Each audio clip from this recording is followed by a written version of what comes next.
This podcast is brought to you by Healthy Dog Food Recipe Maker. If you would like to switch your dog from processed food to healthier diet, or if you are already feeding raw or cooked diet and would like to ensure that it is well balanced and complete, the Recipe Maker is for you.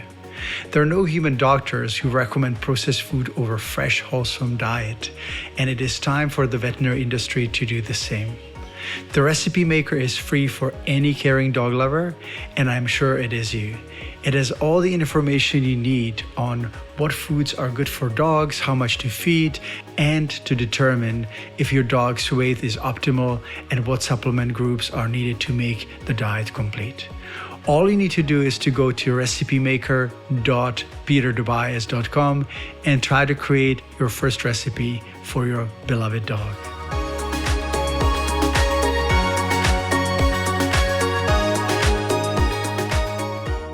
Hello, my dog lovers. Hi, this is Dr. Peter Tobias, and this is the next episode of Not Just About Dogs.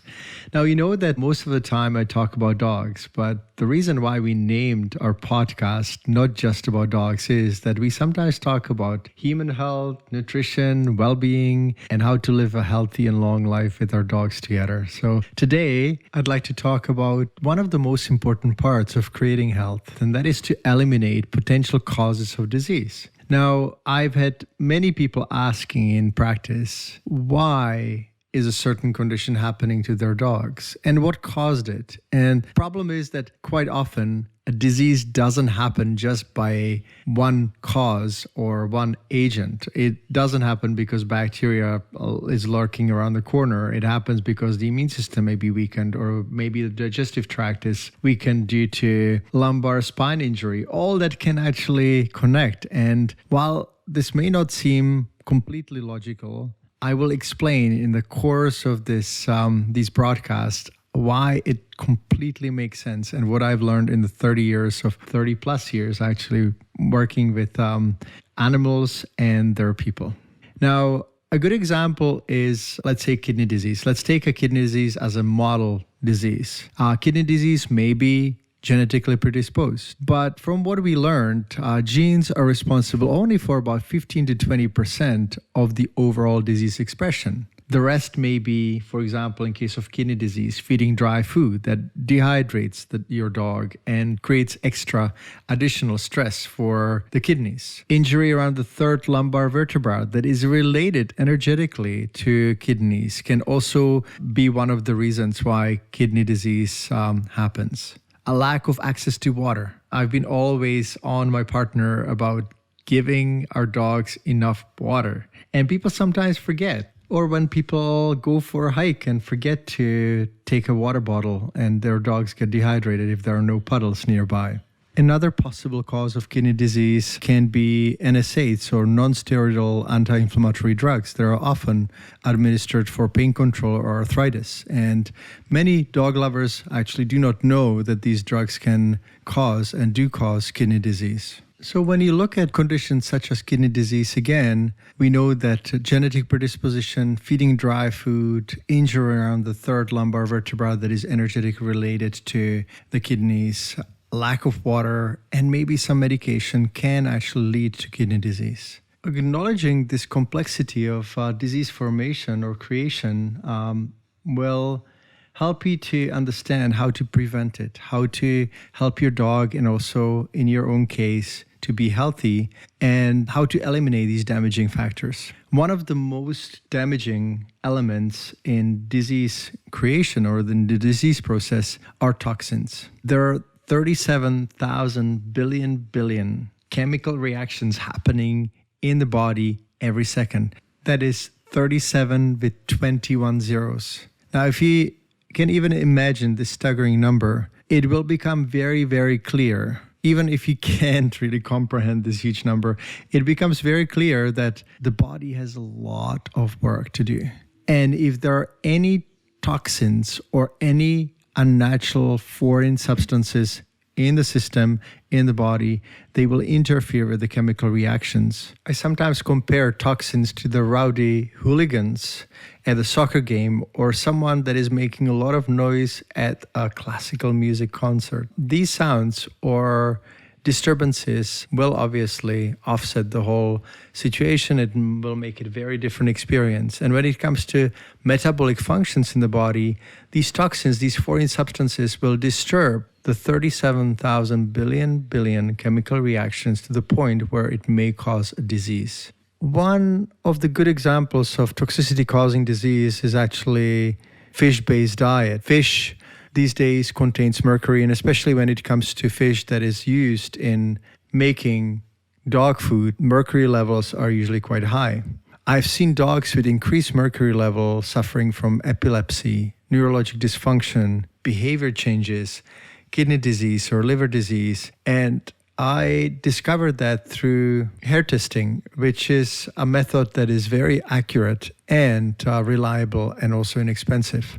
Dog lovers are sometimes curious why I chose hair testing as opposed to blood testing. And the reason is simple. When it comes to blood testing, you can determine what the levels of calcium or mercury or lead is in the bloodstream, but it doesn't necessarily give you an idea how much is in the body deposited in fat and bones and other tissues. Hair testing is a little more accurate because it gives you a time frame of about 3 to 4 months. If you take an inch of hair, it takes about 3 to 4 months to grow out. And it will give you an idea what the body has been exposed in that time frame. So it's a little more accurate, actually quite more accurate, and it gives you really good, reliable values that are quantitative. I've been using hair testing for many years now, and this is how I actually discovered that dogs that eat fish diet are more likely to have high mercury levels, and also dogs that are on fish diet are more likely to suffer from epilepsy, neurological disorders, behavior changes, and other problems. Another example I'd like to give you is arsenic. I used to be very puzzled by dogs that had high levels of arsenic until I started to see a very clear link between rice-based diet and arsenic content.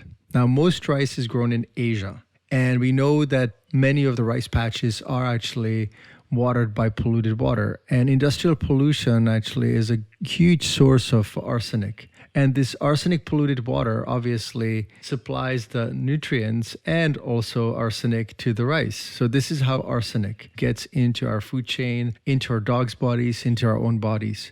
That's why I often recommend other alternatives like quinoa or rice cauliflower instead of rice, or at least growing or buying Californian rice, which is less polluted. What toxins also do in the body, they take the spot for the healthy minerals, for the minerals that may be missing. I quite often compare the body to an airplane where the toxins and the healthy minerals and nutrients compete for the seats. Now, if you have seats full by the healthy minerals and nutrients, then the toxins are less likely to take over in the body and in the chemical reactions. Now, we know that if you want to build a house or a bike or car or plant a plant, that we have to have certain ingredients or certain parts. And without those parts, we cannot make the bike or make the car, build a house. And the same thing happens in the body. And when the essential nutrients are missing, as I said, toxins are much more likely to latch onto the cell receptors, take place in the chemical reactions and create disease. I know that this may seem to be really simple, but this is one of the core principles of maintaining health. And unfortunately, many people do not understand it. There are still people that feed fish-based diets or rice-based diets, or they opt for less expensive, inferior dog food. And this doesn't mean that if you buy more expensive food that it's going to be toxin free, because it's super hard to control the supply chains and food chains and soils. It's super complex. So what do I do to reduce the amount of toxins in my dog's food and my own food? Well, it's really simple. What I do, I try to eat wholesome, whole food as opposed to processed food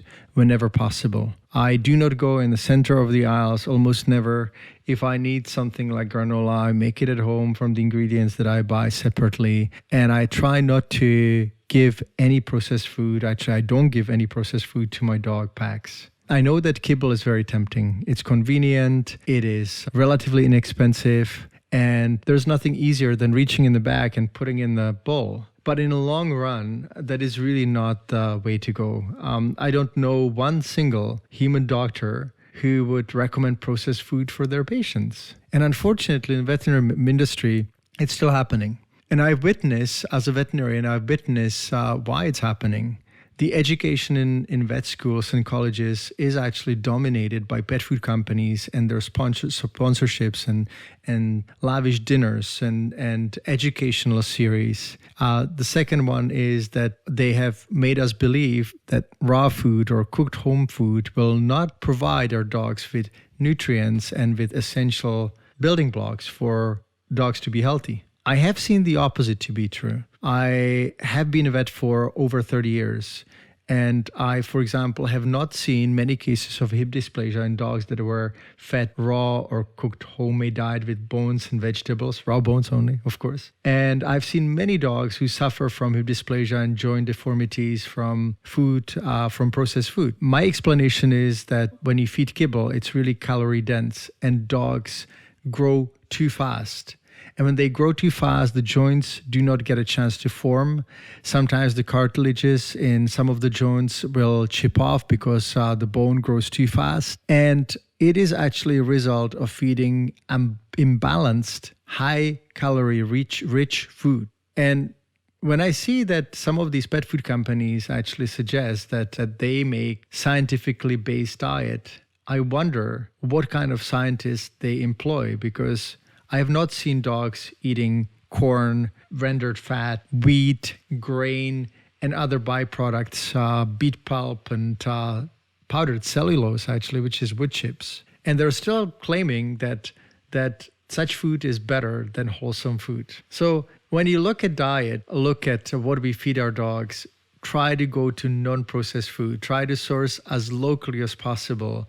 When it comes to treats, make treats at home. There's nothing easier than baking or cooking a little piece of chicken or other meat and cut it in cubes, put it in the freezer, and then pull it out every day and have fresh treats. Or if you have a dehydrator, you can also dehydrate meats. So if you want to keep your dog healthy, I urge you to consider raw or homemade cooked diet. If you're worried if your dog's diet will be balanced, you can go to recipemaker.peterdobias, peterdobias.com, and there's a free tool that I created for anyone who wants to feed their dogs healthier diet. And basically this recipe maker will allow you to create recipes according to what you have at home, but it will give you the dosages, it will give you what to do if your dog is thinner or heavier and how to increase it or decrease the amount of food. And it's been a really helpful tool. Now, beside eating healthy food, we have to remember the toxins also come from the environment. And while we cannot really